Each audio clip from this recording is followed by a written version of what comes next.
Nah, Andi, hari ini kita mungkin ngobrol ya sedikit lama, nggak apa-apa ya? Iya Pak, nggak apa-apa. Tapi jam istirahat ini tidak lama lagi selesai Pak. Apa sebaiknya kita cari waktu yang luang Pak, supaya bisa kita ngobrol lebih lama dan santai. Oh, iya betul juga ya. Tapi tunggu dulu ya, Nak. Andi. Setelah jam istirahat, ini Nak Andi belajar apa ya? Saya belajar penjas Pak, yang diajar oleh Pak Muhammad Akhir. Tapi kayaknya hari ini beliau tidak masuk mengajar. Katanya ada keperluan di kantor dinas. Kami sudah disampaikan kemarin. Oh iya, baiklah Nak Andi kalau begitu. Jadi nanti minta izin aja sama Bapak Guru yang pikir hari ini ya, supaya kita bisa diskusi hari ini. Oh iya Pak, kebetulan saat ini beliau ada di ruangan OSIS. Bagaimana kalau saya ke sana dulu ya Pak? Minta izin agar aman. Saya juga bisa mengobrol dengan tenang tentang keadaan saya saat ini dengan Bapak. Oh iya Andi, baiknya ke sana dulu minta izin. Sudah Pak, kata beliau, saya diizinkan. Iya, baiklah Nak Andi. Jadi begini Nak Andi, belakangan ini, akhir-akhir ini Bapak perhatikan Nak Andi ini kelihatan murung dan tidak punya semangat. Kelihatannya ada masalah. Kenapa ya? Ada masalah apa ya Nak Andi? Iya Pak, memang akhir-akhir ini saya mempunyai masalah dan memang saya perlu seseorang untuk membicarakan dan membantu saya menyelesaikan masalah yang saya hadapi saat ini. Terima kasih Pak, karena sudah bersedia membantu, juga telah bersedia meluangkan waktunya untuk mendengarkan keluh kesah saya. Iya, terima kasih juga Nak Andi. Sebagai seorang guru, mestinya saya memang membantu setiap permasalahan anaknya, anak didiknya. Jadi begini Nak Andi, kalau boleh Bapak tahu,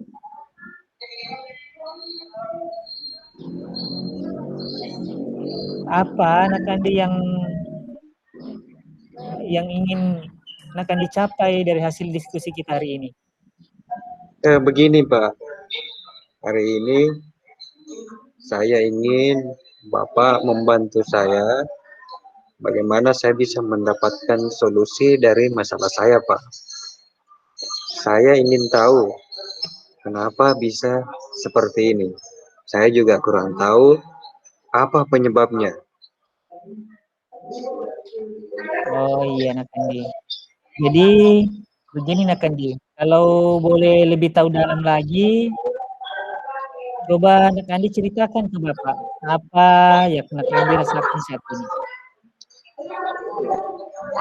Oh seperti ini Pak, akhir-akhir ini saya merasa ada sesuatu yang berbeda. Saya merasa dalam hal pelajaran saya tidak nyaman aja belajar di dalam kelas. Kalau Pak Toto masih mengajar, saya merasa tidak, sedikit agak merasa tidak senang. Oh iya, begitu ya. Terus Nak Andi, yang tidak nyamannya itu yang Nak Andi maksud apa ya? Eh, Kayaknya seperti Pak Toto itu seringkali menyindir saya, Pak. Gara-gara dia melakukan les privat bersama teman-teman saya, tetapi saya tidak ikut bersama mereka. Sehingga nilai-nilai yang diberikan kepada saya lebih rendah dari murid yang ikut privat dengan dia. Saya benar-benar merasa tidak nyaman dan diperlakukan tidak adil bersama beliau. Oh, jadi begitu ya anak Andi permasalahannya. Nah, saya paham maksudnya dan saya paham perasaan anak Andi yang dirasakan saat ini. Jadi, begini Nak Andi, coba Nak Andi ingat, apakah ada kesalahan lain yang pernah Nak Andi buat, ataukah ada tugas-tugas Nak Andi belum selesaikan, sehingga Pak Toto memberi nilai ataupun berbuat yang tidak adil kepada anak Andi? Sepanjang ingatan saya, tidak ada, Pak. Semua tugas-tugas yang diberikan, semua telah saya selesaikan. Semua saya tuntaskan sebelum pindah ke materi berikutnya. Cuma itu saja, Pak. Saya tidak ikut dengan les privat yang dilaksanakan oleh Pak Toto. Cuma itu saja, Pak. Oh iya, kalau boleh Nak Andi, kita cerita lebih panjang lagi. Coba jelaskan ke Bapak, apa kendala Nak Andi? Kenapa Nak Andi tidak ikut les privat? Apa menurut Nak Andi tidak terlalu bermanfaat bagimu, bagi Nak Andi? Ataukah ada hal-hal yang jadi penghalang sehingga tidak mengikuti les privat yang diadakan oleh Pak Toto? Sebenarnya saya mau ikut, Pak. Cuma rumah saya agak jauh, sehingga hal tersebut tidak memungkinkan saya untuk mengikuti les privat tersebut. Antara rumah saya dengan Pak Toto sangatlah jauh. Lagian saya tidak mempunyai teman perjalanan ke rumah Pak Toto. Jadi saya putuskan saja untuk tidak ikut dengan les privat Pak Toto. Oh gitu ya. Jadi karena faktor jauhnya ya Nak Andi sehingga Nak Andi tidak ikut privat. Oh ya saya pahami, Bapak pahami ya. Tapi apakah Nak Andi sudah berusaha untuk sementara ini tinggal di rumah keluarga yang berdekatan dengan rumah Pak Toto supaya Nak Andi bisa ikut juga sama dengan les Pak Toto privatnya itu? Sudah, Pak. Tapi ibu saya di rumah memang melarang saya untuk ikut les privat. Bukan karena Pak Toto itu kurang baik memberikan materi, tapi tidak ada yang membantu ibu saya jika saya sudah pulang ke rumah. Saya ini adalah anak tunggal, Pak.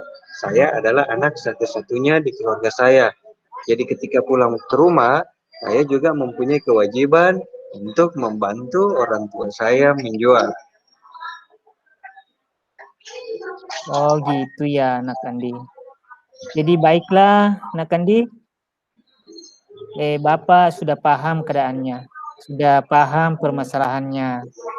Jadi Nak Andi untuk kedepannya apa yang mau Nak Andi lakukan supaya Pak Toto berbuat adil juga kepadamu?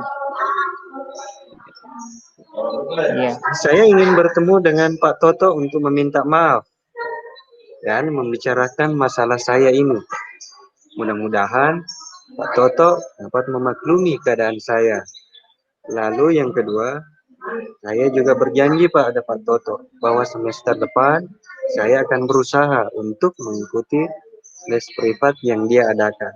Karena orang tua saya telah mengizinkan saya untuk tinggal di rumah tanteku yang berdekatan dengan rumah Pak Toto.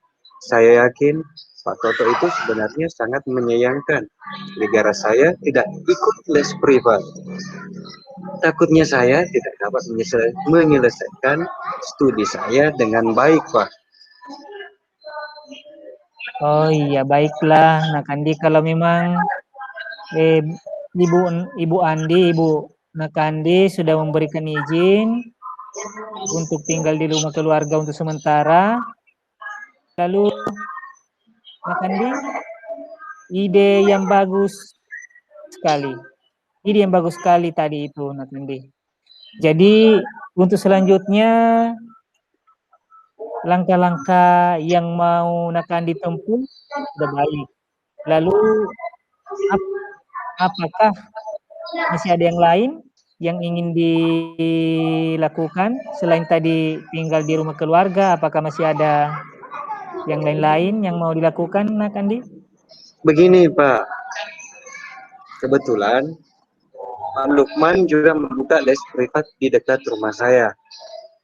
Rencana saya ingin ikut di Bapak Lukman untuk sementara saja. Mudah-mudahan dengan ikut di les privat Pak Lukman bisa membantu saya untuk memperbaiki atau memotivasi saya dalam meningkatkan pelajaran-pelajaran saya di sekolah yang terlambat. Mungkin seperti itu, Pak. Baik, Bapak tertarik tentang kemauan Nakandi ingin ikut les walau bukan di tempat Pak Toto. Artinya Nakandi punya motivasi ya, punya semangat yang tinggi untuk belajar. Berarti mungkin Pak Toto ya yang pas memilih tentang yang tidak pas menilai tentang Nakandi. Jadi saya Bapak ini mencoba juga menyampaikan hal-hal ini ke Pak Toto, mudah-mudahan dengan atas informasi yang akan diberikan ke Bapak, lalu saya teruskan informasi ini ke Pak Toto dan bisa menerima dan memperlakukan Nakandi dengan adil seperti murid-murid yang lain. Iya, Pak. Sebenarnya maksud dari Pak Toto itu sangat baik. Dia ingin melihat saya lebih pintar, mempunyai nilai baik, serta saya bisa menguasai beberapa materi-materi serta mencapai tujuan-tujuan pembelajaran yang ada di sekolah. Mungkin seperti itu, Pak. Iya, baik. Bapak suka hasil diskusi kita hari ini, Nakandi. Lalu, komitmen apa yang Nakandi lakukan untuk selanjutnya? Jadi, Nakandi sudah menceritakan tadi kronologisnya. Sekarang, Bapak ingin mendengar apa komitmen Nakandi ingin lakukan untuk selanjutnya. Hal pertama yang saya ingin lakukan, nanti setelah pulang, saya ingin ketemu dengan Pak Toto dan berkomitmen dengan beliau bahwa saya akan belajar dengan sungguh-sungguh, mengulangi pelajaran yang lalu, serta memperbaiki nilai-nilai saya yang mungkin yang saya anggap sedikit agak rendah. Jadi saya ingin mengulangi kembali, mereview beberapa materi-materi dan memperbaikinya. Mungkin seperti itu, Pak. Iya, baiklah Nakandi. Lalu siapa yang menemani Nakandi ketemu dengan Pak Toto dan menjalankan komitmen Nakandi? Siapa yang bisa menjadi partner, menjadi teman untuk menyelesaikan atau menjalankan komitmennya? Iwan, Pak, karena Iwan itu ketua kelas, lalu dia itu juga dekat dengan Pak Toto. Iwan juga bisa mengingatkan komitmen saya ketika saya lupa. Iwan itu adalah seorang anak atau siswa yang cerdas, Bu, Pak. Mungkin seperti itu, Pak. Iya, baik sekali. Ide yang baik sekali. Nakandi pasti bisa.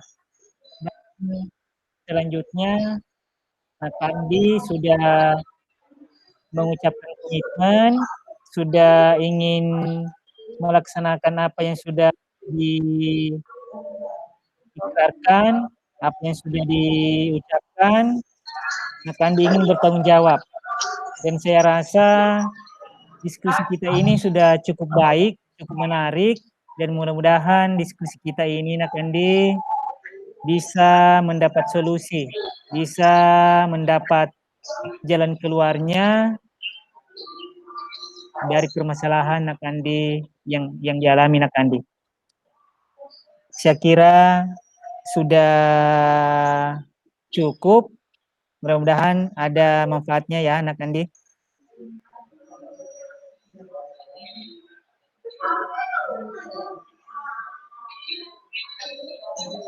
Iya, baiklah kita kembali Baik. ke Terima kasih teman-teman. Saya adalah pengamat pada kasus yang kedua ini. Dan setelah saya mendengar hasil wawancara atau percakapan antara coach dengan coach tadi, maka dari hasil pengamatan saya temukan yang pertama dulu kita kembali ke kasus awalnya, bahwa secara umum antara coach dengan coach di sini permasalahannya muncul adalah murid bercerita jika dia merasa diperlakukan tidak adil oleh seorang guru.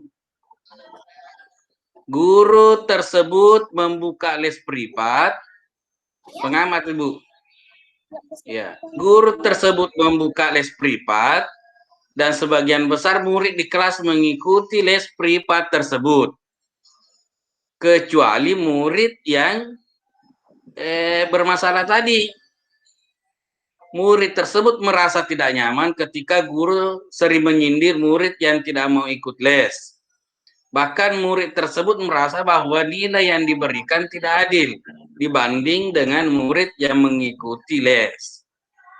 Ya, dalam percakapan tadi saya sudah temukan bahwa coach sudah berupaya menggali permasalahan yang dihadapi oleh coach, kemudian mencoba menanyakan latar belakang, menanyakan apa yang membuat dia merasa tidak nyaman, bagaimana pandangannya dengan kasus yang dia hadapi, itu semua dimunculkan di dalam percakapan. Kemudian dari tujuan utama, menggali informasi dengan pertanyaan dan tujuan, dan apa keberhasilan dari pertemuan itu. Tadi coach sudah bertanya dengan sangat baik, mencoba untuk terus menggali informasi sampai mencari solusi yang terbaik dari permasalahan yang dihadapi. Coach sudah mengidentifikasi masalah yang dihadapi, coach sudah mengantisipasi masalah yang dihadapi, kemudian mencoba memberi penguatan, memberi semangat kepada coach, bagaimana menumbuhkan semangat untuk tetap belajar dengan baik, mencoba menghilangkan pikiran-pikiran negatif, memunculkan sikap positif dari perasaan ketidakadilan yang dihadapi. Kemudian coach memberikan langkah-langkah yang membimbing coach untuk mencapai tujuan yang dia inginkan. Strategi apa, bagaimana ukuran rencana aksinya, serta menumbuhkan rasa tanggung jawab di dalam diri coach untuk terus berkomitmen belajar walaupun menghadapi masalah. Memberikan penguatan agar coach selalu konsisten belajar. Coach menghilangkan pikiran-pikiran yang menghambatnya untuk maju. Coach dilatih untuk menerima keadaan dan mencoba menjadi pribadi yang baik. Di sini pula coach menumbuhkan kemauan dari dalam diri coach untuk mencari solusi terbaik dari masalah yang dihadapi. Coach sudah berupaya agar coach menjadi seorang yang tangguh, yang berani untuk berbuat yang terbaik, serta menjadi seorang siswa atau murid yang bisa dibanggakan. Demikian hasil pengamatan saya. Saya bangga dengan coach karena mampu memberikan pembelajaran terbaik dalam kegiatan ini. Ya. Jadi melihat durasi waktu yang ada, ini sudah 30 menit. Pak Akhir bisa memberikan pengamatan atas narasi yang dilakukan oleh coach dan coachi yang tanpa teks ya Pak Erli. Iya, baik Pak. Jadi begini Pak. Jadi diskusi tadi yang sudah berlangsung tadi antara coach dan coachi, saya kira sudah cukup bagus Pak. Dan kasus yang didiskusikan tadi adalah kasus 3, di mana ada seorang guru yang mendapatkan teguran dari kepala sekolah karena dia menerima laporan dari pengawas sekolah yang melakukan supervisi saat dia mengajar. Pengawas sekolah yang melakukan supervisi tampak keberatan karena rekan Anda mengajar tanpa buku tes. Ya, rekan Anda mengajar dengan memanfaatkan sumber-sumber belajar lainnya. Ketika diingatkan oleh pengawas tersebut, rekan Anda menyampaikan jika ia tetap mengacu pada kurikulum walaupun tidak menggunakan buku tes. Sehingga kelihatannya Pak Pengawas tersebut tampaknya tersinggung dengan memberikan laporan tentang hal tersebut kepada Bapak Kepala Sekolah. Jadi baiklah, saya mulai dari tujuan tadi coach menyampaikan pertanyaan-pertanyaan kepada coach, di mana pada tujuan ini ya pertanyaan-pertanyaan sering diberikan itu Pak, adalah pertanyaan untuk menggali informasi ya. Pertanyaan awal itu berkaitan dengan pertanyaan rencana pertemuan ataupun tujuan pertemuan. Ya, dan itu pun sudah dilakukan dengan baik sekali. Coach sudah berhasil menggali informasi awal kepada coach sehingga coach juga terbuka tadi dan termotivasi. Dan selanjutnya coach tadi sudah melangkah ke yang kedua, itu dapat mengidentifikasi masalah-masalah yang dihadapi tadi oleh coach. Pak Akhir cukup.